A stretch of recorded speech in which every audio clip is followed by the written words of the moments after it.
사도행전 강해 65번째 일상의 영성이 역사를 만든다. 일상의 영성이 역사를 만든다는 제목으로 은혜를 나누겠습니다.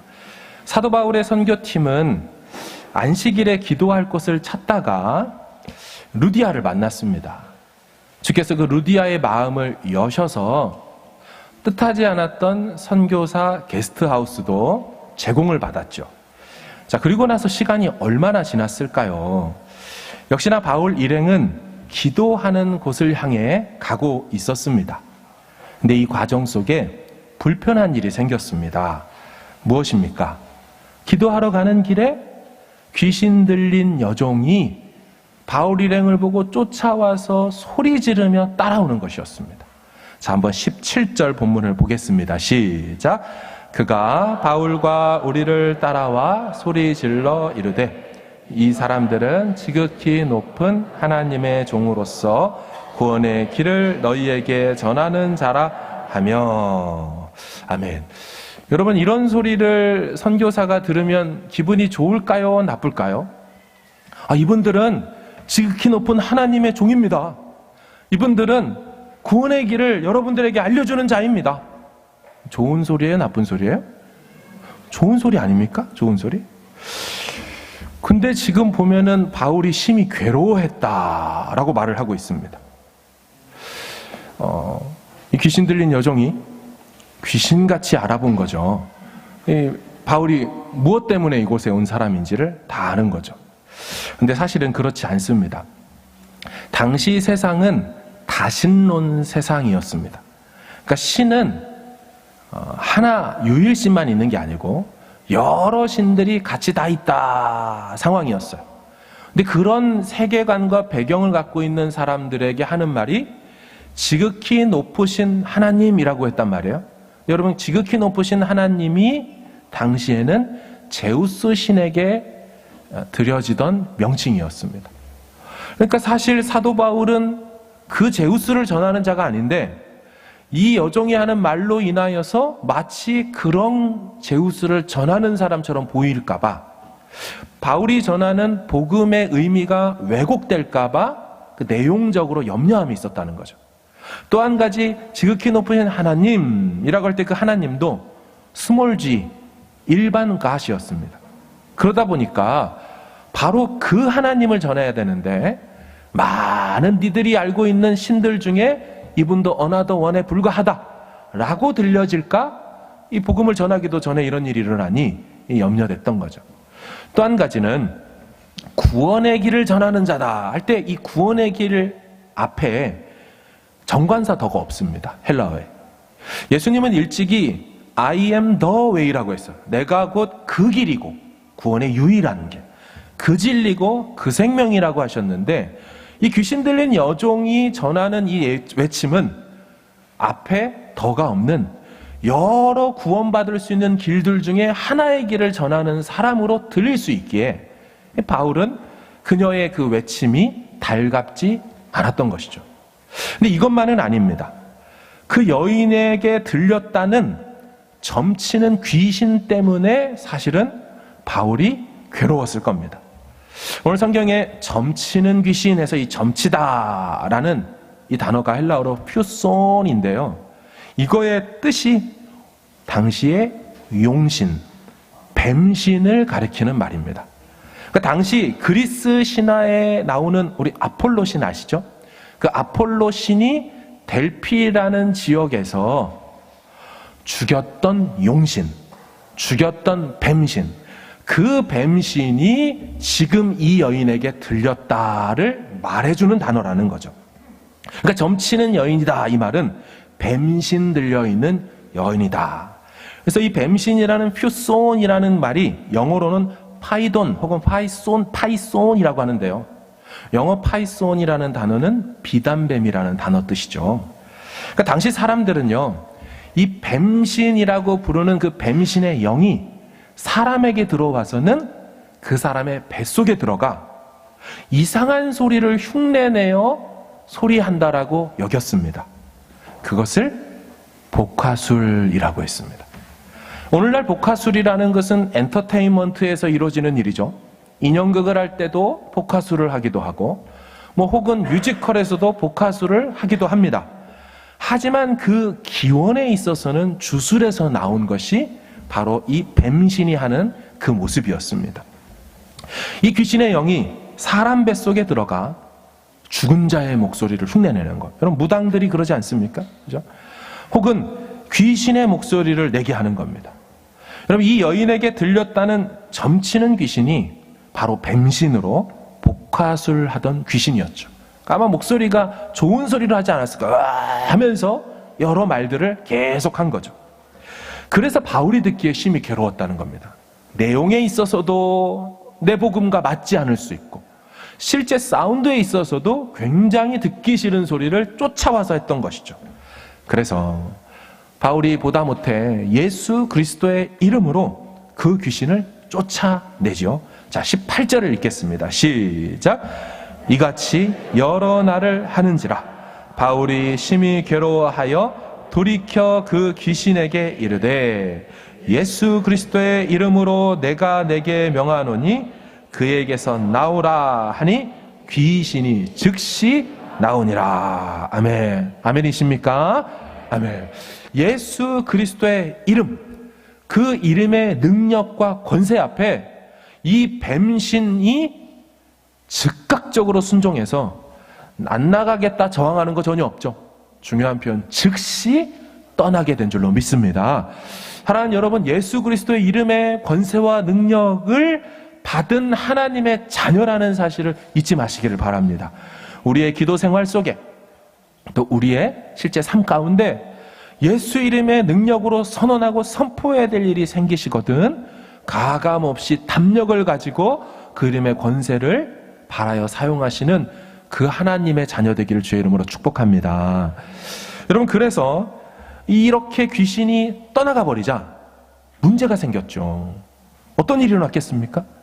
더 이상 이 여종이 복화술도 하지 못하고 길흉화복을 점치지도 못하게 되었겠죠. 그래서 이 여종의 주인들, 복수형으로 되어 있습니다. 굉장히 나쁜 사람들이죠. 이 한 여인의 귀신 들림을 통하여 자신의 이익으로 삼고자 하는 영적인 포주 같은 자들, 여러 주인들이 이 한 여인을 괴롭혀서 이 여인의 수익을 다 주지도 않고 가져가고 있었어요. 그러다 보니까 이 주인들이 자기들의 수익이 끊어진 걸 알고 화가 나서 이제 고소고발을 합니다. 아마 그렇겠죠. 사람들이 찾아와서 딱 앉아가지고 뭐 얘기를 하는데 그동안 들려주던 복화술 소리가 안 나오겠죠. 이 여인 여종이라는 이 표현도요, 우리 그 주일학교 사역하시는 분들은 파이디온 선교에 들어보셨을 거예요. 이 파이디온이라는 말이 child란 뜻입니다. 그 어근을 같이 쓰는 여종이라는 용어를 쓰고 있기 때문에 아마 나이가 어린 여자아이 종이었을 것입니다. 그러니까 그 아이가 그냥 일반 여자의 목소리를 내고 더 이상 미래를 알려주거나 맞추지를 못한다든지 하니 이제 사람들이 찾아오지 않게 되었습니다. 자, 오늘 본문 보겠습니다. 19절 시작. 여종의 주인들은 자기 수익의 소망이 끊어진 것을 보고 바울과 실라를 붙잡아 장터로 관리들에게 끌어갔다가. 아멘. 저 본문에 자기 수익의 소망이 끊어졌다고 돼 있지만 앞에 말했던 귀신이 나가다를 똑같은 엑스엘코마이라는 용어를 동사를 씁니다. 그러니까 귀신이 나가자 그들 수익의 소망도 떠나버렸다. 이렇게 표현을 하고 있습니다. 결국 그래서 이 바울과 실라를 이 주인들이 어떻게 합니까? 장터로 끌고 갑니다. 근데 이 장터는 헬라어로 아고라인데요. 그리스 헬라 문화를 아시는 분들은 아고라 광장에 대해서 들어보셨습니까? 그 아고라 광장은 영어로는 마켓플레이스라고 되어 있는데 이곳에서는 재판이 이루어지고 정치, 경제, 문화, 사회, 예술에 대한 모든 것이 한데 어우러지는 그런 공식적인 마당, 장소, 바로 그게 아고라라는 장터였습니다. 그 광장 재판정으로 끌려간 거죠. 관리들이 끌고 가서 누구 앞에 세워다 놓냐면 본문을 보면 상관들에게 다 갖다 놓습니다.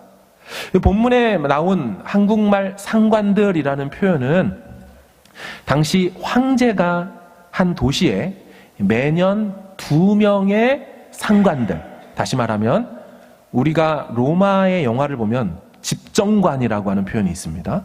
그 집정관 2명을 임명을 하는 사람, 임명되는 사람, 바로 이 사람들입니다.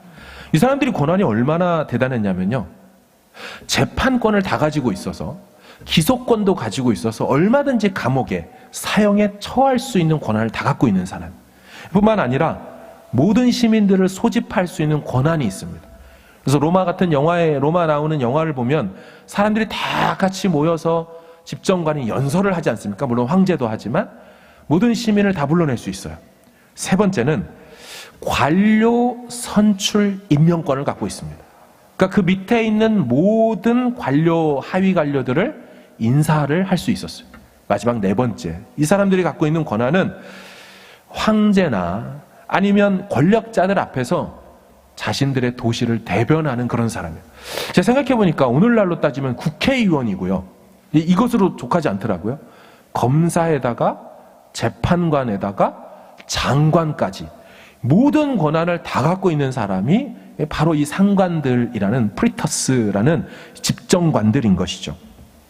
이 상관들에게 여종의 주인들이 바울과 실라를 끌어다가 앉혀놓은 겁니다. 자, 2가지 항목으로 고소고발을 하거든요. 20절, 21절을 읽겠습니다. 시작.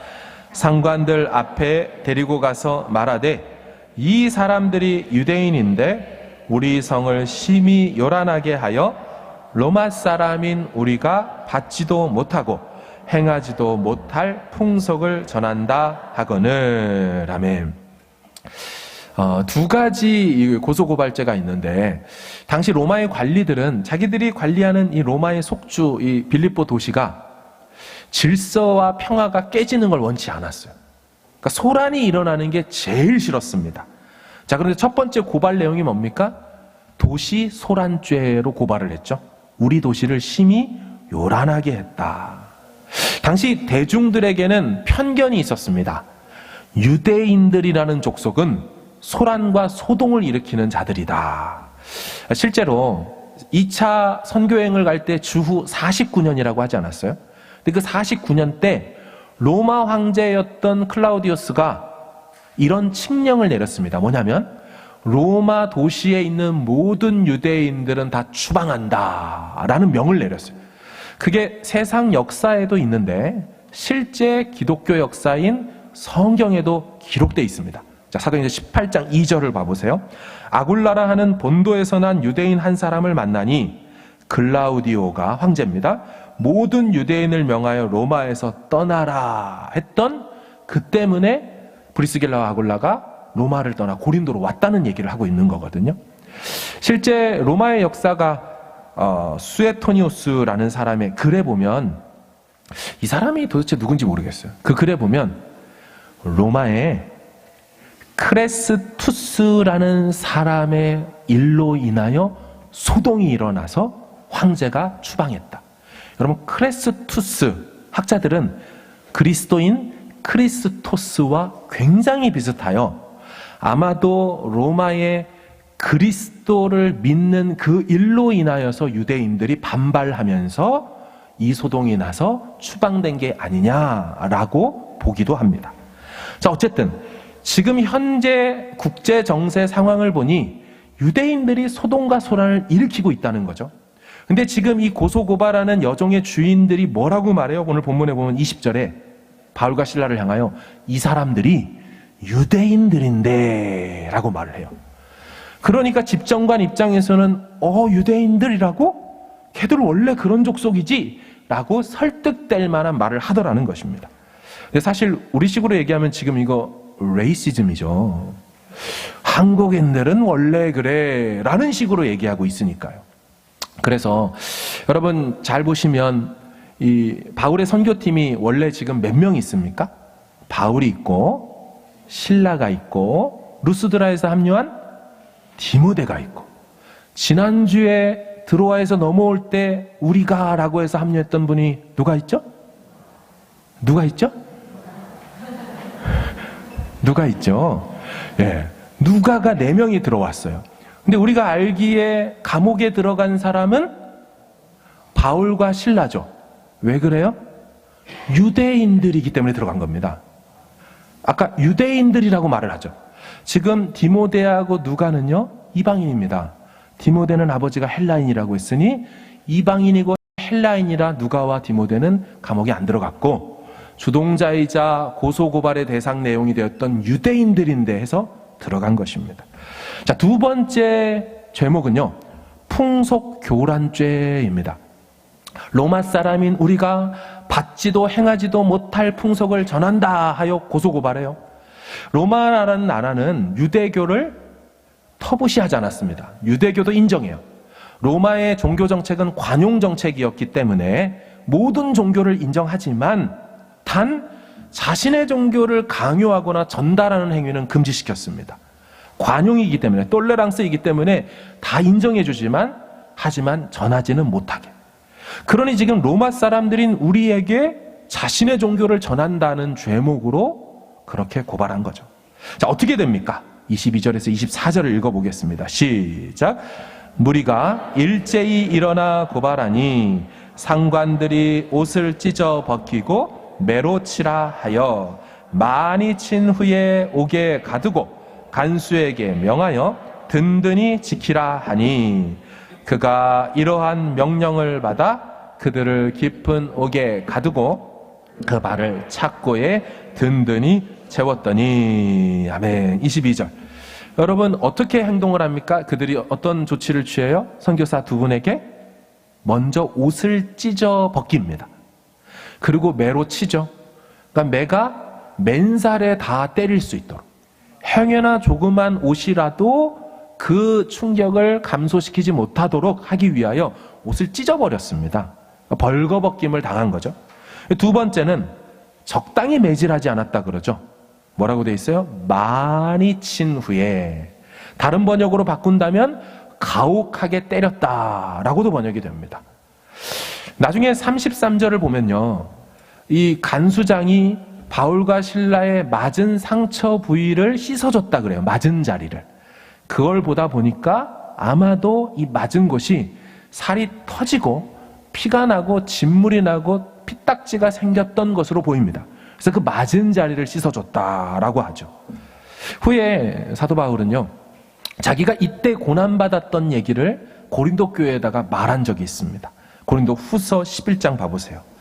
3번 태장으로 맞고 1번 돌로 맞고. 저번에 보셨죠? 1번 돌로 맞은 게 루스드라에서였어요.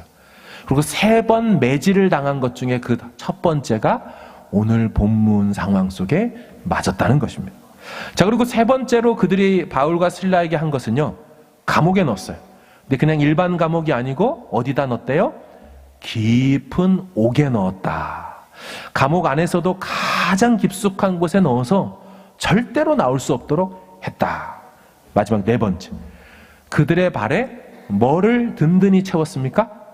착고를 채웠어요. 수갑이라고 하면 우리가 참 이해가 쉬운데 착고라는 표현이 잘 이해가 안 됩니다. 이 착고라는 말은 사실은 나무라는 뜻입니다. 헬라어 크슐론이라는 이 단어가 나무예요. 사도행전 5장을 보여주실까요? 너희가 나무에 달아 죽인 예수를 할 때 그 나무가 똑같은 착고라는 헬라어 단어입니다. 그러니까 착고는 어떤 식으로 되어 있냐면, 이미지를 좀 보여주십시오. 바울과 실라가 앉아있는데, 아이들 동화의 애니메이션이죠. 앉아있는데 그 발에 나무에 딱 묶어가지고 도망갈 수 없도록 해놓은 상태가 이 착고로 든든히 채운 상태입니다. 중요한 건 아니지만 어느 쪽이 바울이고 어느 쪽이 실라입니까? 자, 바울은 오른쪽 편에 있는 분입니다.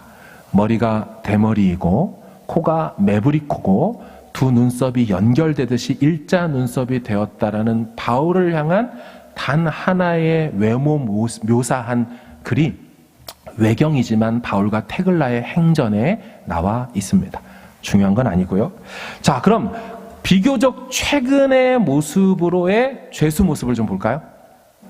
자, 이런 식으로 요즘 시대, 옛날이지만 요즘 시대에도 이렇게 발에 착고로 나무로 묶어서 죄수들을 관리했음을 봅니다. 시간이 얼마나 지났을까요? 자정 한밤중이 되었고요. 이 선교사 두 분이 어떤 행동을 합니다. 25절을 읽겠습니다. 시작. 한밤중에 바울과 실라가 기도하고 하나님을 찬송하며 죄수들이 듣더라. 아멘. 지금 바울과 실라가 뭐 한 겁니까? 한밤중에 기도하고 찬송했어요. 뭐 했다고요? 기도하고 찬송했어요. 근데 이 기도와 찬송은 한 번 잠깐 했던 것 같지는 않습니다. 헬라어 동사를 보면 미완료 임퍼펙트를 사용해서 과거 진행으로 기록해놨어요. NASB 성경을 보여주시면 Paul and Silas were praying and 또 singing 하는 거죠. 그들이 계속해서 기도하고 찬송했고 그 밑에 더 프리즈너들도 were listening to them. 그 소리들을 계속해서 그들도 듣고 있었다. 사랑하는 여러분, 그들은 침묵해서 기도하지 않았어요. 그들은 작은 소리로 속삭이며 찬양하지 않았습니다.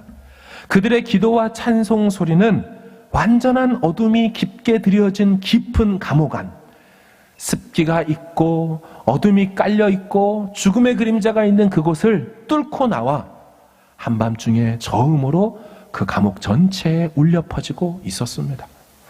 여러분, 그런데 그때 우리 주일학교 출신들과 또 성경을 여러 번 보신 분들은 이 다음에 어떤 일이 일어나는지 너무나 잘 아실 겁니다. 어떻게 됩니까? 큰 지진이 일어나죠. 그리고 옥문이 열리게 되죠. 그리고 모든 매이고 묶였던 것이 다 풀어졌다라고 나옵니다. 자, 26절을 한번 큰 소리를 읽습니다. 시작. 이에 갑자기 큰 지진이 나서 옥터가 움직이고 문이 곧다 열리며 모든 사람의 매인 것이 다 벗어진지라. 아멘. 하나님이 개입하신 역사가 이루어진 줄로 믿습니다. 놀라운 일이 일어난 거예요. 큰 지진이 일어나고 그렇게 다 풀려지고 열려져 버렸습니다. 이게 왜 하나님의 개입의 역사입니까? 여러분, 보통 일반 지진이 아니에요. 저 뭐라고 돼요? 메가 얼스케이크입니다. 큰 지진이 일어나면 어떤 일이 생겨요? 감옥이 무너지지요. 그게 정상이죠. 지진이 났다고 하면. 그래서 깔려서 다 같이 죽었어야 되는 것이 일반적인데, 그래서 지진은 파괴를 가져오지 묶이고 매였던 걸 열지 않는다는 거예요. 근데 이 지진은 어떻게 됐다는 거예요? 특이하게도 옥문을 다 열어버려요. 모든 사람의 매였던 것이 풀어져 버립니다. 여러분, 수갑을 채운 사람을, 이 수갑 찬 사람이 강하게 수갑을 막 흔들면 열려집니까? 발에 착고에 묶여있는 사람이 신라를 향하여 우리 발로 흔들어 봐봐. 그런다고 착고가 풀려집니까? 하나님의 역사가 지진으로 일어났다라는 것이에요.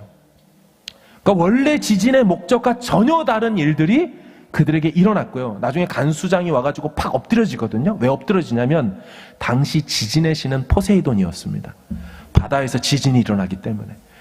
그러니까 뭔가 알 수 없는 신의 진노가 우리가 가둔 이 사람들 중에 잘못 가둬서 일어난 것이다라고 판단되어 이 간수장이 놀래가지고 엎드려지고 했던 것이죠. 중간에 지금 이제 쭉 되어지는 뒷설명들은 생략을 합니다. 오늘 본문이 너무 길어서 제가 한 번 더 나중에 서로 더 설교를 하도록 하고요. 생각해 볼 게 있습니다. 결국 그래서 결론은 어떻게 됐어요? 간수장과 간수장의 모든 가족들이 결국 세례받고 복음 듣고 이제 하나님을 믿게 돼요. 자, 결론은 우리가 다 아는데 생각해 볼 게 있습니다. 질문입니다. 여러분, 바울과 실라가 기도하고 찬송하면서 지진이 일어날 걸 기대했을까요? 대답을 하시기를 바라옵나이다. 자, 다시요. 바울과 실라가 기도하고 찬송할 때, 야, 잘 주파수만 맞추면 지진이 일어날 거야. 이런 생각을 했을까요? 아니요, 절대 하지 않았어요. 우리가 찬송하고 기도하면 지진이 나서 옥문이 열려서 우리 나갈 수 있을 거야. 기대하지 않았어요. 그러면 왜 이들이 이 밤에 잠도 안 자고 12시인데, 한밤인데, 밤에 잠도 안 자고 왜 기도하고 찬송했을까요? 제가 오늘 본문을 쫙 연구 묵상하면서 다른 데는 다 이해가 되거든요. 이게 이해가 안 되는 거예요. 왜 이분들이 잠을 안 자고 기도하고 찬송했지? 생각해 보니까요. 첫째, 일단 잠을 잘 수가 없었을 거예요. 바로 얼마 전에 매질을 당해서 살이 터지고 피가 흐르고 진물이 나고 있는 마당에 아파서 욱신거리는데 잠이 오겠어요? 그러니까 잠을 못 자요. 두 번째, 착고에 묶여있는 상황에서 제대로 누워서 다리를 뻗치고 자세를 취할 수 있겠습니까? 못하죠. 게다가 차가운 감옥 아니겠어요? 깊은 감옥? 이 사람들 옷 입었어요? 아니에요. 벗겨졌어요. 누가 찢은 옷을 다시 줍니까? 그리고 죄수한테 드레싱 해주고 환자복이라도 입혀줄 사람이 누가 있겠어요? 없죠. 게다가 주변 상황은 이런 식으로 매질당한 사람들이, 죄수들이 그 감옥에 있을 텐데 여기저기서 신음거리고 신음소리, 아파하는 소리가 들렸겠죠. 그러니까 이들이 왜 못 잤냐? 왜 깨 있었느냐? 육체적 상황, 또한 감옥의 상황 속에서 잘 수 없었어요. 그런데 문제는, 여러분 그렇다고 해서 찬송하고 기도하나요? 질문입니다. 여러분은 잠이 안 오면 찬송하고 기도합니까? 잠자리가 불편하고 막 몸이 욱신거리면 기도하고 찬송하십니까? 감기에 걸려서 몸살에 걸려갖고 막 아프니까 여보 오늘은 철야해야 될 것 같아, 이렇게 생각하시는 분이 계십니까? 아니죠. 그러니까 지금까지 제가 말씀드린 건 그분들이 그날 잠을 자지 않은 이유, 잠을 잘 수 없던 이유에 대한 설명은 다 돼요. 맞았으니까, 잘 수 없는 환경이니까. 하지만 굳이 왜 기도와 찬송을 했는지에 대한 설명은 할 수가 없어요. 굳이 말한다면요, 믿음이 좋아서. 그래서 잠이 오지 않으니까 신라씨 우리 기도하고 찬송합시다 라고 했다는 건데, 설명이 충분하지 않습니다. 여러분, 다른 이유가 있습니다. 여러분, 이분들이요, 무엇하러 가다가 여종도 만나고 이 사태가 다 벌어졌나요? 잘 기억하셔야 돼요. 이분들이 원래 뭐를 하려 가다가 이 모든 일들이 일어났죠? 16절을 읽겠습니다. 시작. 우리가 기도하는 곳에 가다가 점치는 귀신 들린 여종 하나를 만나니 점으로 그 주인들에게 큰 이익을 주는 자라. 아멘. 그러면 이들이 기도하러 가다가 일이 났는데, 그럼 이들이 기도하러 가는 때는 언제입니까? 항상 기도하겠지만 이 본문의 상황 속에서 기도하러 가는 때는 언제라고 나왔습니까? 지난주 본문인데 13절 보여주세요. 안식일에 우리가 기도할 곳이 있을까 하여 가다 루디아를 만났어요. 그러니까 이들이 지금 기도하는 곳을 찾아 가고 있는 상황의 때는 무슨 날이에요? 안식일이었음을 알 수가 있습니다. 그러니까 귀신 들린 여종을 언제 어떤 상황에서 만났느냐? 안식일이 되어 기도하는 곳을 향하여 찾아가다가 여종 만나 이 일이 이루어진 거죠. 상황을 정리해 보면 이들은 안식일이 될 때마다 기도하는 곳을 향하여 가고 있었는데 그 가는 길에 여종이 점집이 있었고, 그래서 그 바울과 실라를 보고 이 여인이 그 난리를 치고 결국 예수 이름으로 쫓아 그 다음에 이 감옥에 들어오는 상황까지 되었다는 것입니다. 그럼 질문입니다. 이 사건 당일 바울과 실라는 바울과 실라는 기도하는 곳으로 그날 갔습니까? 못 갔습니까? 못 갔지요. 왜요? 고소고발 당해서 끌려왔으니까요. 그렇다면 왜 지금 이들이 이 밤중에 기도하고 찬송하는지가 이해가 되시겠습니까? 이들은 그날 드렸어야 할 기도와 찬송을 상황이 바뀌어졌다고 포기하지 멈추지 않았습니다. 비록 감옥이고 많은 매질을 당하고 옷도 다 찢겨져서 추위에 놓여 있는다 할지라도 그들이 늘 드리던 찬송과 기도와 예배는 그런 상황이 됐다고 신라씨 오늘은 스킵합시다 하지 않았다는 것입니다.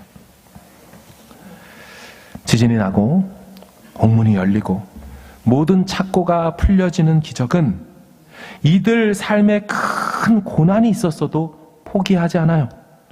늘 그렇듯이 예배하고 기도하고 찬송할 때 그때 일어났던 사건일 뿐인 것입니다. 사랑하는 여러분, 확실히 해둘 것이 있습니다.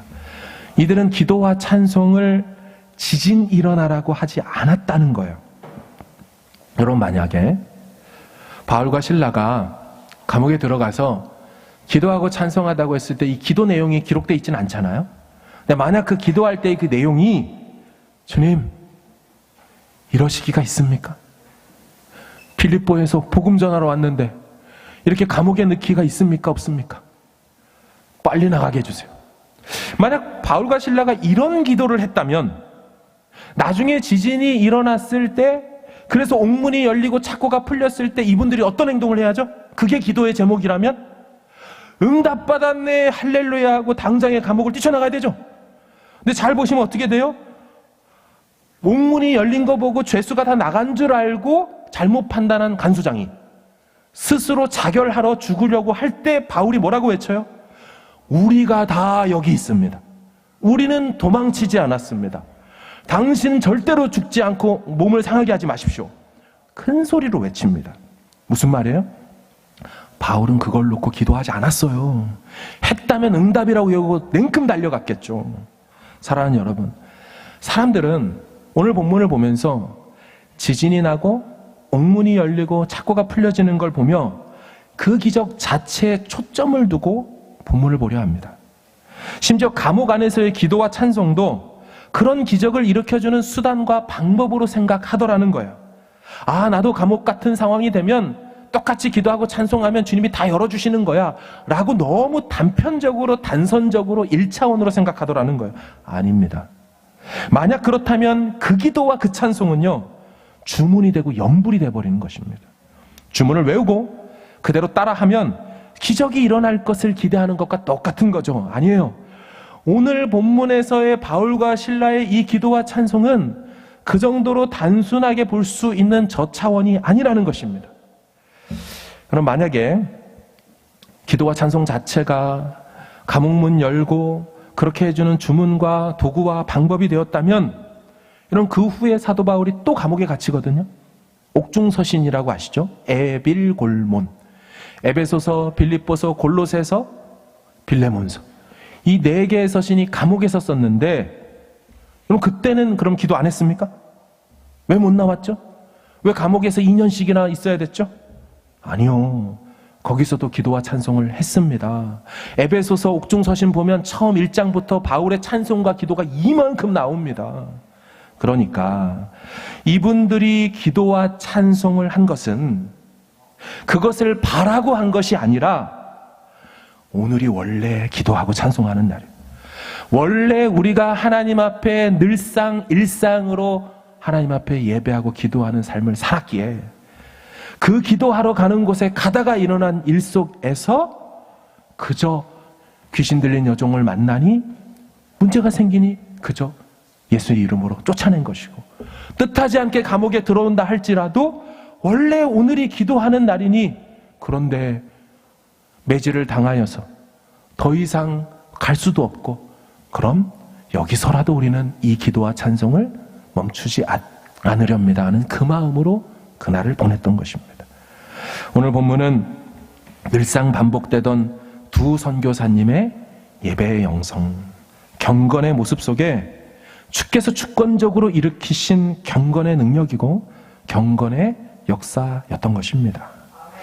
사랑하는 여러분, 어떤 특별한 문제를 해결해 달라고 기도하고 찬송하다가 일어난 일이 아니고 평상시 영성, 일상의 영성, 영적 루틴으로 살아가는데 그때 주님이 그들의 필요를 아시고 또 그들을 그곳으로 선교사로 보내신 목적을 주님이 아시기에 주권적으로 지진을 일으켜서 복음 전할 기회를 만들어 주신 것이죠. 잘 보세요. 여러분, 결국 지진이 일어난 후에 그 결과가 무엇이었어요? 자, 지진이 일어나서 이들이 나갔어요? 아니라 그랬죠. 다음 날 이분들 자동적으로 그냥 나갑니다. 그죠? 그러니까 지진은 이분들의 석방과 아무 상관이 없어요. 주일학교 설교 잘해야 되겠죠? 기도하고 찬송하니 지진 나서 나갔다. 지진 나서 나간 거 아닙니다. 상관들이 사람 보내서 그냥 내보내라고 했어요. 지진은 옥터를 흔들고 옥문을 여는 것을 통하여 간수장의 마음을 열었습니다. 간수장과 그 온 집 사람들의 마음을 여셨어요. 그걸 위하여 지진이 일어났고 그 지진 때문에 간수장이 꼬꾸라진 거예요. 뒤에 장면을 보면 간수장은 바울과 신라의 맞은 자리를 씻겨주고 바울과 신라는 간수장에게 세례를 베품으로 그들의 죄를 씻어줍니다. 서로의 필요를 씻어주고 있습니다. 성도의 교제가 일어나고 아름다운 교회의 모습이 펼쳐지게 되는 것이죠. 사랑하는 여러분, 그래서 오늘 본문은 감옥에서 나왔다가 포인트 핵심이 아닙니다. 감옥의 상황에서도 주는 당신의 일을 하십니다. 복음을 선포할 상황을 만들어주시고 그가 하나님을 믿고 세례받기를 자처하며 그렇게 두 번째 빌립보 교회 등록 가족이 생기는 그 모습을 보여주는 것입니다. 사랑하는 여러분, 선교사님들은 이런 마음이었을 겁니다. 우리가 원래 하나님 앞에서 살던 대로 합시다, 이런 마음이었을 거예요. 환경이 어려워졌다고 내가 믿고 살아가는 방식을 바꾸지 않겠습니다 라고 했다는 거죠. 우리는 어떤 상황에서도 어떤 처지에도 예배하고 찬송하고 기도하는 삶을 멈추지 않을 것입니다 라고 했다는 거예요. 여러분 잘 보시면 바울과 신라가 오늘 이 긴 16절에서 40절의 본문 속에 의도한 게 하나도 없습니다. 신라씨, 오늘은 축기 사역 좀 할까요? 주변에 귀신 들린 사람 좀 찾아보세요. 한 적이 없죠? 그죠? 근데 그 일이 일어난 겁니다. 두 번째, 오늘은 교도소 사역합시다. 간수장에게 복음 전하면 어때요? 오, 괜찮겠네요. 그걸로 갈까요? 한 적이 없어요. 그분들은 모든 것들에 의도한 게 하나도 없어요. 그들이 의도한 목적 한 가지는 뭡니까? 어떤 상황에서도 예배하고 기도하리라, 그거 하나 있었어요. 감옥에 들어가도 안식일에 오늘 하나님 앞에 예배하는 걸 포기하지 않겠다, 그거 하나 있었어요. 성도는 성도로서 해야 될 기본적인 일들, 하나님 앞에서의 기본적인 해야 될 태도, 그 베이직을 지키고 나아가는 거고요. 그들의 필요는 주님이 알아서 주님이 그들을 부르신 목적대로 복음 전할 상황 만들어주시고, 주님이 지진을 일으키셔서, 주님이 꼬꾸라지게 하셔서, 주님이 복음 들을 수 있는 상황 만들어주셔서 주님은 주님 일을 하시는 거예요. 우리가 할 일은 무엇입니까? 일상에서 하나님 만나고 하나님과 예배하고 교제하는 일에 변함없이 여일하게 힘써야 하는 줄로 믿습니다. 그러할 때 하나님 알아서 일하여 주시는 줄로 믿습니다. 사람들은 일어난 현상에 마음이 빼앗깁니다. 와, 나도 그런 기적, 나도 그런 역사. 선교사들은 그걸 포인트 잡지 않았어요. 그거 쫓아가면 신비주의가 됩니다. 그거 쫓아가다가 그거 갖고 장난치는 이상한 사람들 만나서 큰일 나게 됩니다. 이들의 경건의 모습이 계속되어지던 중에 경건의 능력이 나타나고 경건의 역사가 나타남을 꼭 기억하시고, 매일의 하나님 앞에서의 기도하는 모습, 새벽 기도 뭘 그렇게 나가, 금요 기도에 피곤한데 비 오는데 못하러 나가, 문제 있이 나가는 사람, 문제가 없어도 늘 나가는 사람, 주님은 어떻게 보실까요? 제가 본문을 묵상하는데 계시록을 보면 하나님이 굉장히 충성된 사람을 좋아하시더라고요.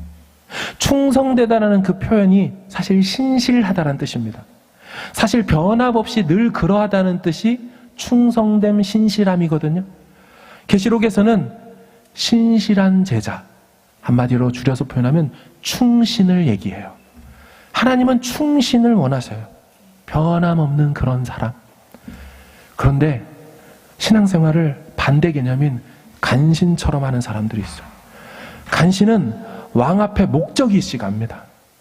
어떻게 잘 보이고 속마음은 그렇지 않은데 얻어낼 게 있을까 하여 그렇게만 잘 보여요.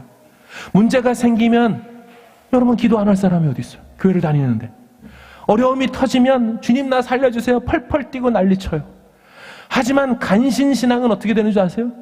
그게 응답이 딱 되는 순간 뒤도 돌아보지 않고 다시 자기 삶으로 돌아갑니다. 주인이 그분이 아니었기 때문에, 그분과의 교제를 모르기 때문에. 충신은 항상 어떤 상황에서도 그분 앞에 머뭅니다. 신실하게 신앙생활하죠. 사랑하는 여러분, 주님은 신실한 제자를 찾고 있는 줄로 믿습니다. 주님 앞에 상황 때문에 포기하지도 마시고, 상황이 좋아졌다고 해서 흐트러지거나 교만하거나 방종하지 마시고, 변함없이 여유하게 살아갈 수 있는 저와 여러분 되기를 주님의 이름으로 축원합니다. 아멘.